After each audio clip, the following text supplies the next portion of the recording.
Oi, meus amores, tudo bom? Vamos dar sequência aí à nossa disciplina. Hoje falando um pouco sobre a célula eucarionte, tá? Nós vamos falar hoje sobre a célula animal eucarionte.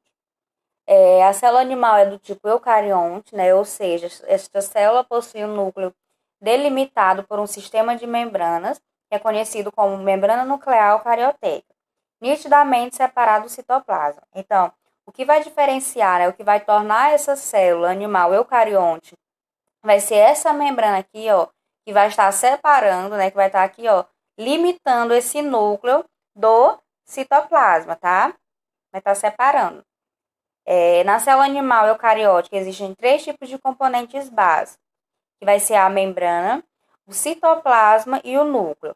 Dentro desse citoplasma vai estar aderidas as organelas, tá bom? Que são compartimentos celulares limitados por membranas. Essas organelas desenvolvem funções distintas que no total produzem as características de vida associadas às células. Então, dentro desse citoplasma, nós vamos ter organelas, tá? Várias organelas membranosas, e cada organela vai ter uma função específica para a célula. Vamos começar com a primeira estrutura aqui da célula eucarionte. Vai ser a membrana plasmática. Ela tem uma espessura em média de 7,5 nanômetros, o que torna visível somente ao microscópio eletrônico, tá? No microscópio óptico, a gente não consegue ver nitidamente essa membrana plasmática. E ela é composta, gente, a composição química, né? O que tem dentro aqui dessa membrana plasmática?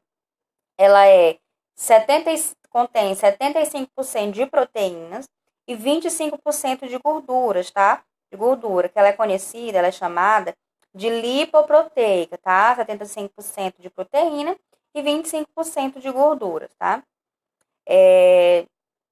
A membrana ela vai controlar o que entra e o que sai, tá? De substância dentro dessa célula. Ela possui uma permeabilidade seletiva, né? Ela vai seletar aí o que vai entrar e o que vai sair de dentro dessa célula. Na célula eucarionte, nós vamos ter o citoplasma, tá? Que vai ser, ó, toda essa região aqui, ó, em rosa, tá? Dentro dessa célula eucarionte. O citoplasma, ele vai ser uma substância amorfa, tá? Vai conter o hialoplasma ou o citossol. O que contém, gente, dentro desse citoplasma aqui? Ele vai conter água, tá? Uma substância fundamental para a célula, proteínas, íons, aminoácidos e outros tipos de substâncias essenciais para essa célula. A parte proteica ela pode sofrer modificações, tá, em sua estrutura, diminuindo ou alterando a viscosidade dessa célula, tá? Ela pode estar se tornando ou mais densa ou mais fluida ou vice-versa, tá?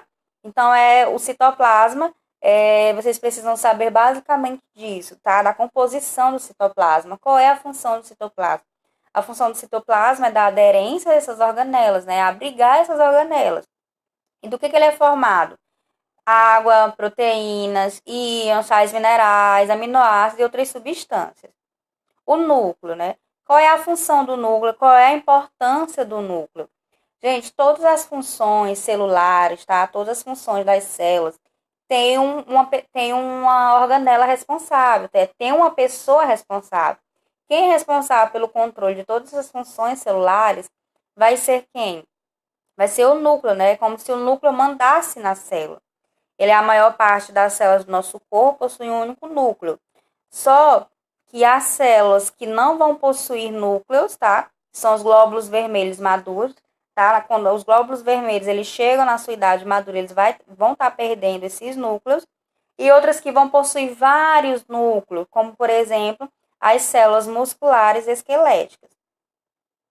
No caso das células eucariontes, o núcleo ele vai estar separado, tá? Do citoplasma e vai estar envolto nessa membrana, chamada de membrana nuclear ou carioteca, que além de ter a função de separar o núcleo do citoplasma, ela vai se comunicar através desses poros aqui, ó, chamado de poros nucleares. Eles vão ser responsáveis tanto pelo controle da troca de substância entre o núcleo e o citoplasma, tá? Então, quem vai fazer essa comunicação do núcleo Com o citoplasma, tá? Ó, com fora aqui do núcleo, vai ser esses poros nucleares, tá? Eles é que vão estar fazendo aí essa comunicação, vão estar aí trocando essas substâncias. Dentro do núcleo vai encontrar corpos formados esféricos, denominados nucleolos, compostos de proteicos como DNA e RNA. Os genes nucleares, também conhecidos como código genético, de forma geral, a gente pode dizer que o núcleo vai possuir duas funções básicas, tá? Que é regular ações químicas que ocorrem dentro da célula e armazenar suas informações genéticas, tá? Então, as principais funções do núcleo dentro de uma célula vai ser esse. Tanto vai regular as reações químicas, como também vai armazenar as informações genéticas dessa célula. Agora vamos dar início aqui às nossas organelas celulares, tá? Lembrando que as organelas, elas são o quê? Membranosas, como eu falei no início. Vamos começar pelas mitocôndrias. Elas são alongadas ou esféricas, revestidas por dupla membrana lipoproteica, tá? Lembrando que lipoproteica é formado de proteínas e lipídios, tá? Proteínas e gorduras, ou gorduras também pode ser chamado. Possuem DNA próprio e capacidade de autoduplicação.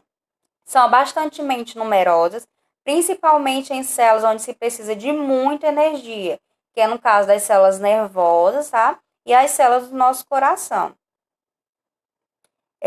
Elas liberam energia de moléculas orgânicas, como a glicose, transferindo para a molécula de ATP. A energia do ATP é empregada pelas células de realização de trabalho, síntese de substâncias, movimento, divisão celular, etc. Os processos de oxidação da glicose constituem a respiração celular aeróbica dependendo de oxigênio. O professor explica. Gente, a função das mitocôndrias é simplesmente respiração celular, tá? São elas que vão produzir energia, tá? Elas que vão produzir essas moléculas de energia para a célula sobreviver. Temos outra organela, que é o retículo endoplasmático. Existem dois tipos de retículo endoplasmático, o liso e o rugoso. Ele é formado por extenso sistema de túbulos e vesículas revestidas por membranas lipoproteicas. É uma organela exclusiva de célula eucarionte, formada a partir da invaginação da membrana plasmática. É dividida em dois, em rugoso e liso, como eu já falei. Vamos ver o rugoso. Conhecido como retículo endoplasmático rugoso, ele é formado por sistemas de vesículas, tá? Que são essas estruturas aqui, ó, com ribossomos aderidos à sua membrana. Então, todos esses furinhos aqui, essas bolinhas pretas, são ribossomos aderidos aqui ao retículo endoplasmático rugoso. Por isso que ele tem esse nome, né, rugoso, que parece que está cheio de carocinhos, né, de verrugas. Por isso que ele tem esse nome de retículo endoplasmático rugoso. Porque vai ter o quê? Ribossomos aqui aderidos às suas paredes. Devido a esses resíduos aqui, ó, de ribossomos, vai participar da síntese de proteína, tá? Que vai ser enviadas para o exterior das células. Esse tipo de retículo, ele é muito desenvolvido em células com função secretora, possui também a função de transporte de substâncias. Então, além dele estar participando ativamente aqui na produção, na síntese de proteína, tá? Externamente aqui da célula, ele vai estar também, gente, responsável por transportar essas substâncias dentro da célula, tá? Essas são as funções do retículo rugoso. Vamos ver agora o liso. O liso, ó, já está aqui também perto desse rugoso, tá? Eles vão estar aderidos, mas também vão estar um pouco separados. Ele é chamado de retículo endoplasmático também agranular. Ele é formado por sistemas de tubos cilíndricos e sem ribossomos aderidos à membrana. Então, a principal diferença vai ser porque o rugoso ele vai ter esses ribossomos aderidos e o liso já está falando, né? Não vai ter esses ribossomos aqui aderidos. Ele vai participar da síntese de esteroides, fosfolipídios e outros lipídios, tá?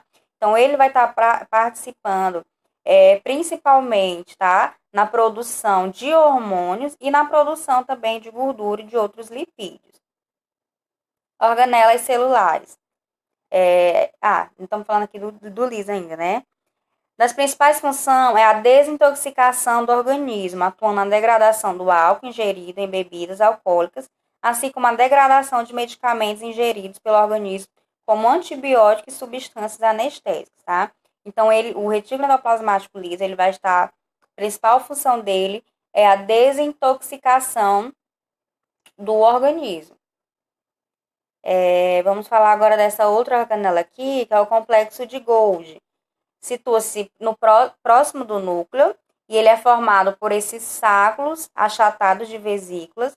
As células elas vão sintetizar um grande número de diferentes macromoléculas e ele é a parte integrante na modificação e classificação e empacotamento dessas macromoléculas para que possam ser secretadas, processo conhecido como exocitose.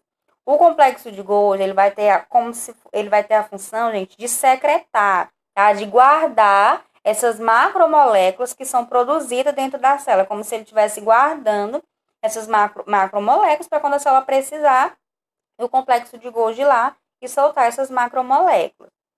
Ele modifica principalmente as proteínas vindas do retículo endoplasmático rugoso, mas também está envolvido no transporte de lipídios pela célula e na formação do lisossomo. Olha o tanto de funções que tem o complexo de Golgi.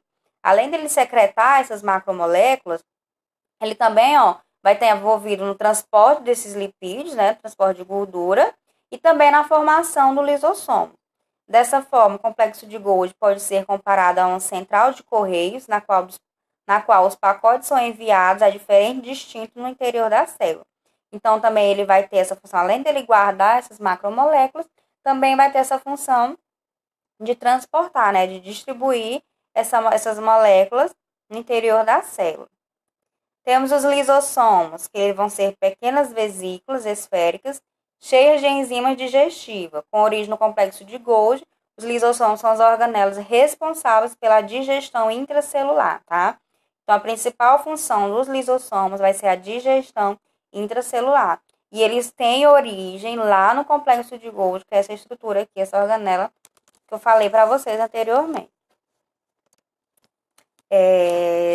As bolsas formadas na fagocitose, na pinocitose, que contêm partículas capturadas no meio externo, fundem-se ao lisossomo, dando origem a bolsas maiores, onde a digestão ocorrerá, tá? Então, o lisossomos, ele vai englobar essas partículas, tá? Depois de elas englobadas aqui, o lisossomo, ele vai lá e faz o quê? A digestão dessas partículas, tá? Ele vai, englobar a partícula e vai fazer ali a digestão dessas partículas.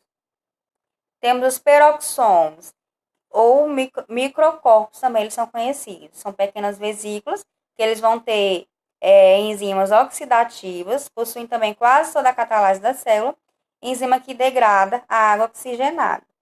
Temos os centríolos também, que eles vão ser envolvidas, que vão ser organelas envolvidas por membrana e que não participam do processo de digestão celular. Eles vão ser responsáveis por um total de 9 trios de microtúbulos proteicos que se organizam em cilindro. Temos também o citoesqueleto, que é constituído de proteína, tá? Dando plasticidade à célula, né? Dando elasticidade à célula, e pode ser completamente modificado. Além de ter movimento, ele também é quem define a posição do núcleo e organelas.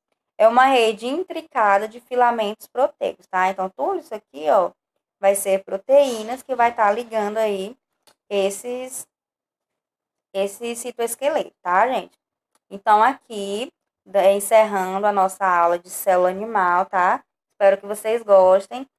Vocês podem estar aí revisando, tá? De novo, para vocês estarem aprendendo um pouco mais sobre essas células, tá bom? Muito obrigada. Até a próxima aula.